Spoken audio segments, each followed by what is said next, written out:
Selamat siang para pemirsa Sintar TV yang saya hormati. Saya merasa bahagia bahwa mewakili Dewan Kopi pada saat ini untuk berbincang-bincang dengan rekan saya Mas Iko Sukma.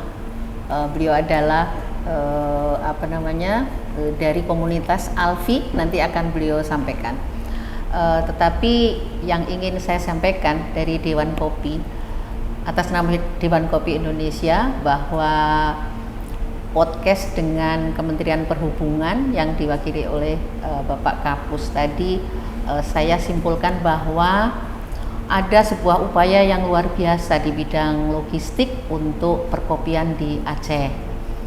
Nah, tadi saya dengarkan bahwa ada kebijakan dry port yang akan dilaksanakan oleh Kementerian Perhubungan. Ada dry house yang menjadi sebuah kebijakan dari Kementerian Perhubungan yang akan segera dilaksanakan di tahun 2023 ini sampai 3 tahap ke depan. Nah, ini yang ingin kita diskusikan, Mas Iko, adalah bagaimana kebijakan ini bisa berdampak kepada peningkatan kesejahteraan petani kopi di terutama Aceh, yang utamanya adalah di Bener Meriah ya Mas Iko ya. Bener Meriah. Ya, mungkin bisa disampaikan Mas Iko, monggo. Terima kasih Bu Hinder.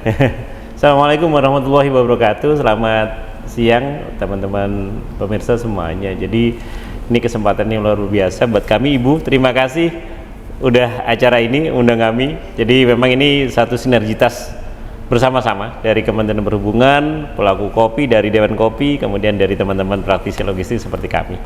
Karena memang tujuannya semuanya adalah bagaimana peningkatan kesejahteraan di masyarakat, khususnya petani kopi di daerah. Ya, itu. Jadi ini program ini kami jalankan secara bertahap bersama Kementerian Perhubungan, dengan tahapannya setelah beberapa waktu yang lalu dengan sosialisasi bersama teman-teman dari pemerintah daerah di Kabupaten Bener Meriah. Kami ketemu di Medan, Ibu.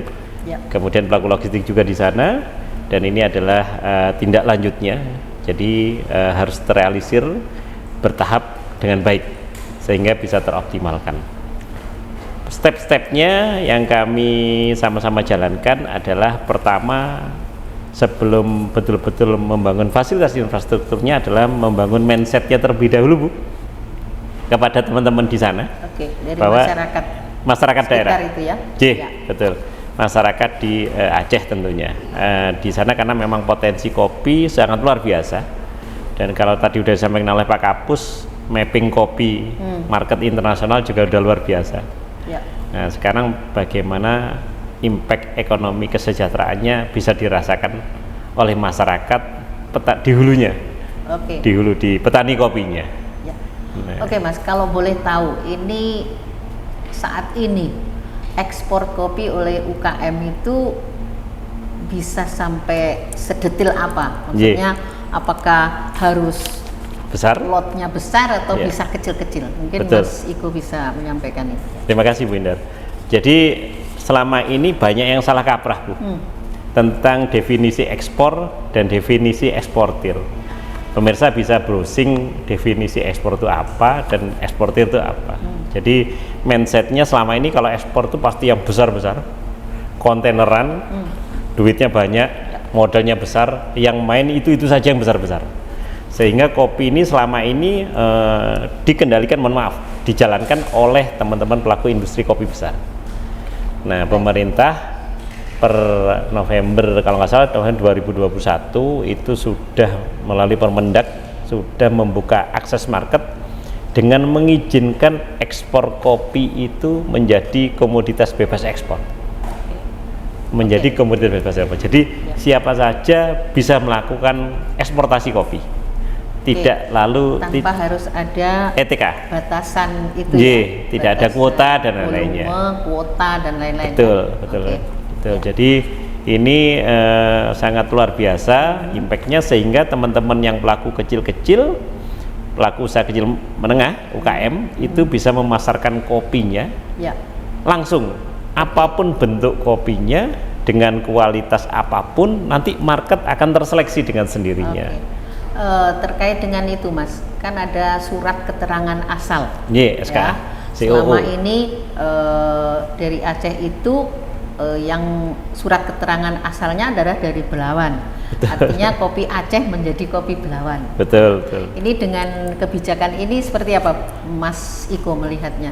Ini satu hal yang luar biasa karena sekarang kan sudah desentralisasi ekonomi. Artinya itu pemerintah daerah, potensi daerah harus berimpact langsung kepada daerahnya melalui restitusi pajak dan kebijakan-kebijakan yang lainnya. Dan ini akan mengangkat semuanya menjadi pemain. Tidak semuanya tergantung dari orang kota besar. Semua daerah berhak pinter, semua daerah berhak menjadi pemain secara luas, apalagi digitalisasi sekarang ini. Nah, dengan SKA tadi, surat keterangan asal tadi, akan membangun branding bahwa kopi Gayo itu ya asli Aceh. Ya, Takengon, betul. Jadi ada Takengon, ada Aceh Tengah, sama Bener Meriah. Ya. Dan itu yang perlu di branding, dikenalkan.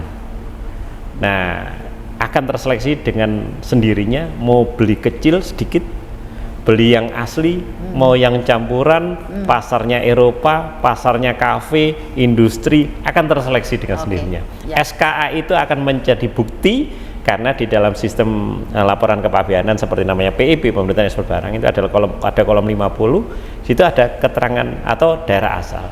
Nah, kalau SKA-nya munculnya Aceh, Ibu. Ya. Yang terjadi nanti. Ya, nanti itu. Jadi akan berdampak di ekonomi masyarakat Aceh. Di Aceh kebanggaan ada. Ya. Kemudian pasti mereka akan dicari secara internasional, akan dicari di mana ini Gayo, di mana ini Aceh, kan gitu. Walaupun sekarang sudah ada indikasi geografis untuk Gayo ya misalnya, tetapi ini memang apa namanya ya itu tadi bisa dicampur-campur. Betul, sesuai permintaan sih sebenarnya. Nah, kalau SKA-nya bisa dari Gayo, dari Bener Meriah, kemudian dari Takengon, Aceh dan Tengah. dari Aceh Tengah, ini akan berdampak kepada bahwa kopi yang dijual ke luar itu mampu telusur sampai kepada betul-betul genuine. Ya. Karena asli dari situ nantinya. Selanjutnya ini Mas, apa namanya, kita diskusikan ya.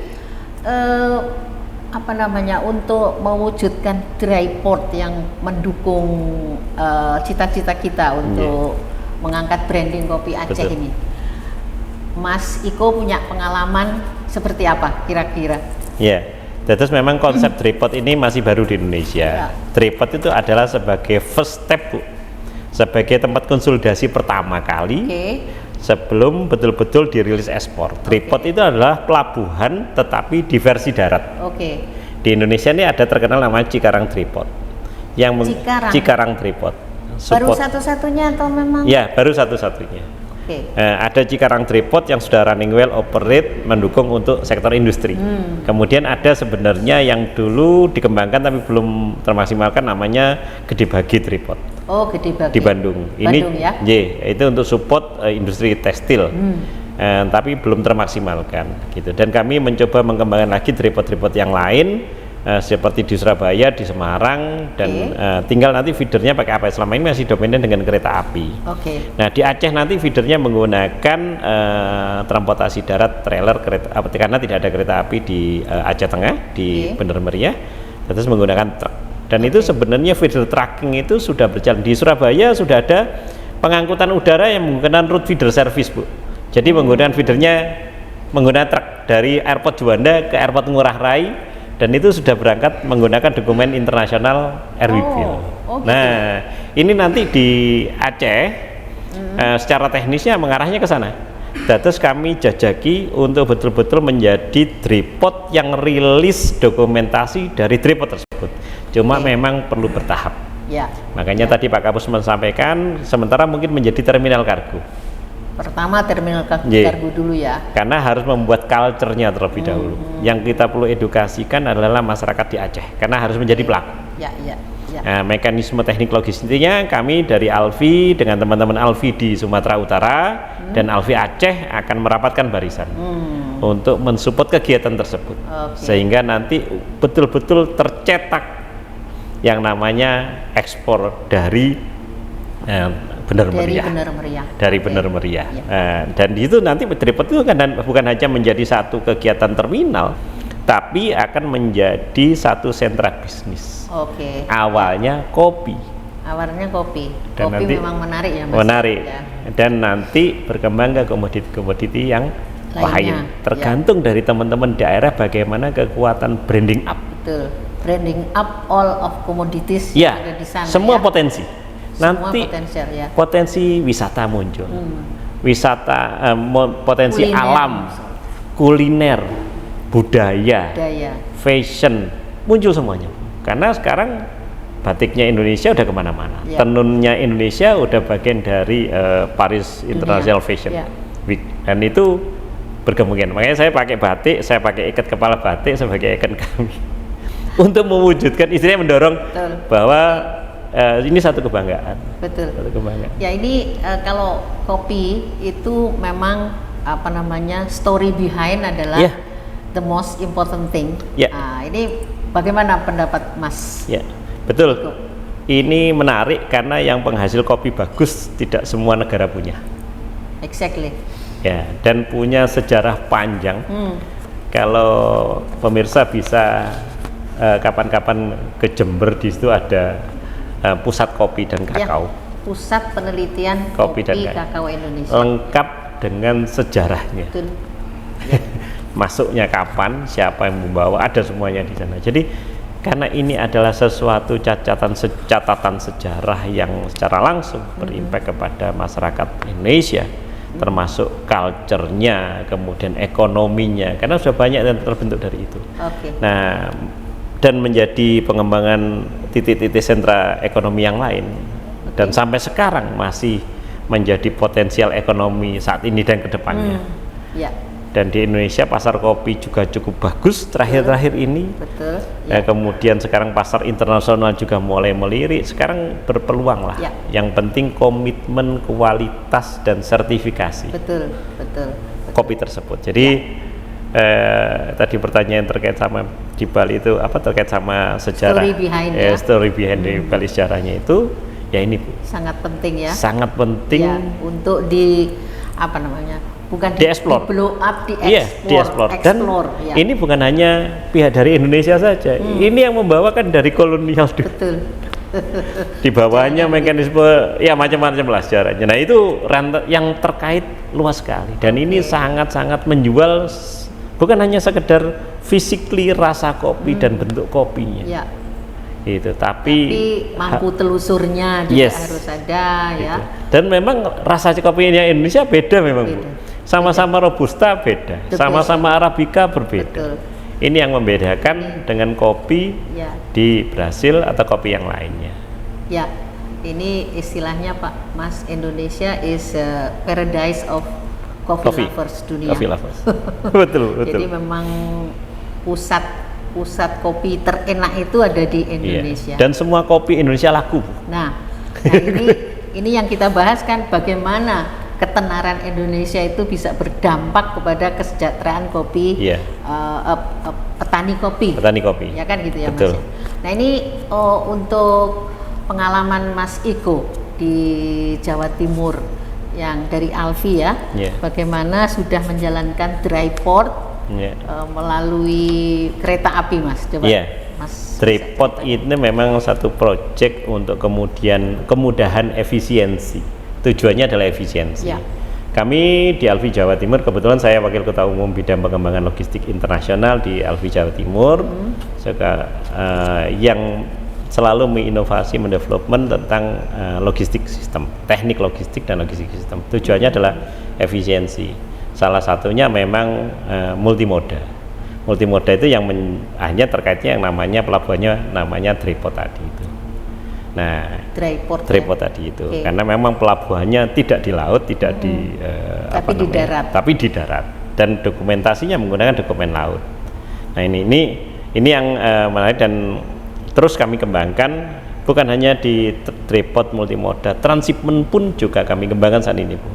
Jadi tujuannya transshipment itu, ini transshipment adalah salah satu mekanisme teknis dalam efisiensi logistik untuk kemudahan dari harga dan teknis, sehingga rilis di origin port tapi menggunakan beberapa feeder yang berbeda. Artinya pengangkut lautnya pertama perusahaan prinsipal A, kedua adalah prinsipal B, tetapi ini langsung akses ke internasional, dan ini semuanya rilis di origin.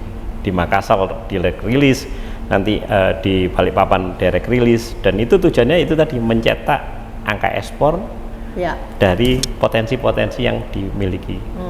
Tujuannya itu tadi mengenalkan port-port Indonesia tadi. Betul. Yang Sabang sampai Merauke itu banyak. Ya, betul. Dan ini kalau orang internasional mindsetnya adalah nanti bahwa logistik Indonesia ini bagus, kompetitif, otomatis investasi, kemudian kemudahan trading itu akan terjadi. Betul. Itu akan terjadi. Satu lagi Mas, ini mungkin pertanyaan terakhir ya. Konsumsi kopi Indonesia ini baru 2 kilo per tahun per person per orang ya. Sementara di negara lain di Eropa 12 kilo. Yeah. Nah ini gimana menurut Mas Iko ya, bagaimana meningkatkan konsumen kopi di Indonesia ini sesuai pandangan Mas Iko? Ya, saya sendiri juga pecinta kopi, Bu. Ya. Jadi kopi itu karena terikat dengan budaya sebenarnya. Betul. Jadi memang kopi itu aslinya bukan dikonsumsi oleh budaya Indonesia, kan didatangkan kopi itu. Ya. Dan memang konsumen utamanya di Eropa karena memang punya 4 musim sebagai penghangat, kemudian untuk lebih aktif dan lainnya, karena ada kafein dan lain-lain. Nah ini di Indonesia sekarang ini kopi udah penggunanya lebih tinggi, mungkin berkembang lebih tinggi karena varian kopinya sudah menjadi kopi yang plus-plus. Betul. Ya. Jadi bukan hanya yang genuine, pilihan genuine ada. Ya. Yang dan single adalah milenial. Yang single origin itu sudah ada. Kemudian yang nanti mix dengan yang lain-lainnya udah berkembang sekarang udah luar biasa, dan menurut saya harus sudah imbang antara market di lokal dengan market di internasional. Tinggal bagaimana mengoptimalkan nilai ekonomi tadi. Betul. Ya, betul. Terutama di petani kopi. Yang terjadi karena kesenjangannya di sana, Bu. Betul, kesenjangannya di hulu. Betul. Jadi pendapatan petani kopi ini memang sangat tidak seimbang dengan pendapatan dari pengusaha kafe contohnya. Nah, ini merupakan salah satu concern dari Dewan Kopi Indonesia. Bagaimana gap ini bisa dikurangi. Betul. Menurut pandangan kami, gap ini bisa dikurangi salah satunya dengan mengatur logistik tadi supaya lebih efisien, kemudian meningkatkan produktivitas dan cara jual ya. Kemudian juga bagaimana petani mendapatkan penghasilan dari usaha lainnya selain kopi. Betul. Karena kalau real hanya kopi yang dijual itu nggak worth it untuk petani kopi. Betul. masih belum seimbang dengan kafe. Jadi mungkin di situ nanti akan tumbuh pariwisata, kemudian kuliner dan sebagainya, sehingga petani itu mendapatkan income di luar kopi. Betul sekali. Ya, saya kira itu yang bisa kita diskusikan sampai saat ini. Tapi ini tentunya akan berlanjut karena ALFI ini salah satu organisasi yang berisi komunitas para pelaku logistik. Nah ini mungkin penutup dari Mas Alfi, Mas Iko mengenai ALFI. Ya, ALFI itu Asosiasi Logistik Forwarder Indonesia yang di bawah Kementerian Perhubungan terutama, dan ini menjadi salah satu playmaker terhadap logistik sistem di Indonesia. Dan ini jaringannya udah internasional. ALFI sendiri menjadi mitra partner di semua stakeholder pelaku logistik, Ibu, di pelabuhan, di kepabeanan, di transportasi yang lain, karena memang mengoptimalkan moda transportasi darat, laut, udara, dan multimoda saat ini, dan ini menjadi salah satu mitra diutamakan. Yang sekarang diperlukan adalah bagaimana logistik itu tadi teroptimalkan di masing-masing daerah, Ibu. Nah, jadi kami harus ada punya misi bagaimana mengedukasikan, mensosialisasikan tentang logistik sistem ini dikuasai oleh putra-putra daerah. Sehingga mereka nanti akan paham. Nah, nanti di Aceh itu juga demikian, harus paham cara jual, Bu, dan cara kirim. Cara jualnya melalui digital marketing dan melalui branding. Produknya harus bersertifikasi dan lain-lainnya. Badan usahanya lokal di sana, penjualnya masyarakat sana, badan usahanya sana semuanya, kan gitu, Bu. Sehingga sertifikasinya sana semua. Added value ada di sana semuanya. Betul. Kemudian dari sisi logistiknya kami simpelkan mekanisme cara kirimnya dari origin port atau dari daerah asal. Luar biasa. Terima kasih Mas Iko. Ini menjadi trigger untuk pembangunan perkopian di Indonesia. Terima kasih. Khususnya untuk efisiensi logistik. Betul. Demikian, terima kasih. Assalamualaikum warahmatullahi wabarakatuh.